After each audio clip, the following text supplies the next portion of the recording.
Okay, so let's go ahead and look at the back side, which is all parallel circuits. And remember that the voltage drop across each of them is going to be the same.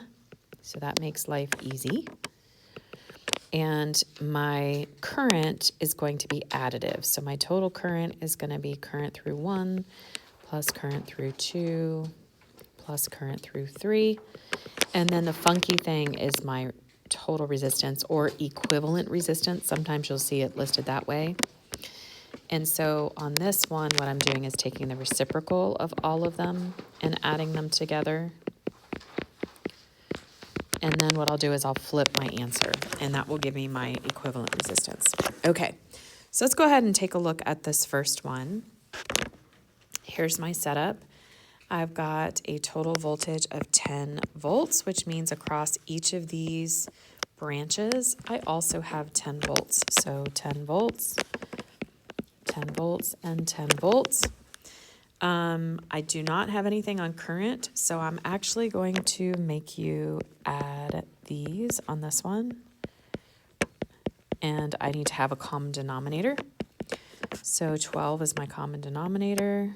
So plus 2 over 12 plus 3 over 12. So 1 plus 2 plus 3 gives me 6 over 12, which is the same as 1/2. And then I'm going to flip that. So my total resistance or equivalent resistance is going to be 2 ohms. So I have 2 ohms here. So that tells me that my total current is going to be 5 amps. And good luck with these being whole numbers, right? 10 divided by 5 gives me 2.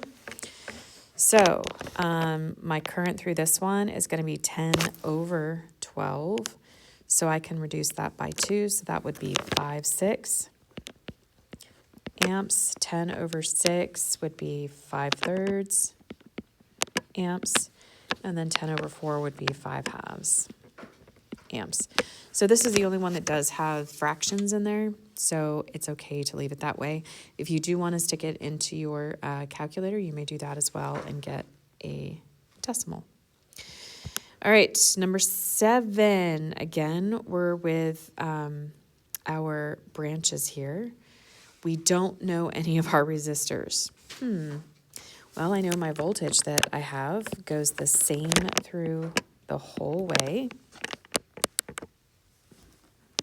So 18 volts is what I should have. And then I know that all of my I's add up to my total current. So 2 amps plus 1 amp plus 3 amps gives me 6 amps. So that means my total resistance should be 18 divided by 6, which is the equivalent of 3 ohms. Now, I don't have to do that reciprocal stuff because I have 2 of my 3 categories needed to be able to solve. So 18 divided by 2 gives me 9 ohms. 18 divided by 1, 18 ohms. And then 18 divided by 3 gives me 6 ohms. If I wanted to, I could go ahead and do 1 over 9 plus 1 over 18 plus 1 over 6. Find my common denominator, yada, yada. I'm going to end up with 3 ohms. So you really don't have to do that math on your resistance as long as you have the other pieces of data. So that's number 2. Number 3, we have 2, and I have both of my resistors, which is good. So 1 over 60 plus 1 over 60 is going to give me 2 over 60, which is the same as 1 over 30. So I'm going to flip this, and my equivalent or my total is going to be 30 ohms. Fun fact, if you have 2 resistors that are absolutely identical, all you have to do is cut it in half, and that will be your equivalent resistance for that group. So if you have 2 resistors, they're the same, you just cut that value in half. All right, so let's figure out what my current is. So 120 divided by 30 gives me 4 amps. And so I know that I have 120 volts across the whole thing. 120 divided by 60 gives me 2 amps. 120 divided by 60 gives me 2 amps. And they both add up to be 4 amps. So I'm in good shape. Excuse me. All right, number 9, we are in the home stretch. So 180 volts, I'm going to carry that through the whole entire way. Now again, this is for just parallel. I have 3 of the same. So if I have 3 of the same, I'm going to divide by 3 instead of divide by 2.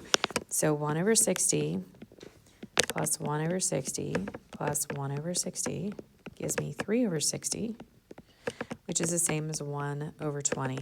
And then I'm going to flip that around, and that will give me 20 ohms. So 180 divided by 20 gives me 9 amps. And then I have all the information I need to get the other one. So 180 divided by 60 gives me 3 amps. Same here, same here. I add them all up and I get 9. So really, I guess I didn't really need to do that. I could have just used the other 2 values. All right, last one. I have 2, I don't know either resistor. I do know that I have 2 amp values, so those are going to add up to give me 6 amps. So 20 times 6 gives me 120 volts, which goes through all of it. So then 120 divided by 3 gives me 40 ohms, and 120 divided by 3 gives me 40 ohms. And both of those add up to give me 20, which checks out. So those were pretty easy. So good luck on your quiz. I know you guys will do great.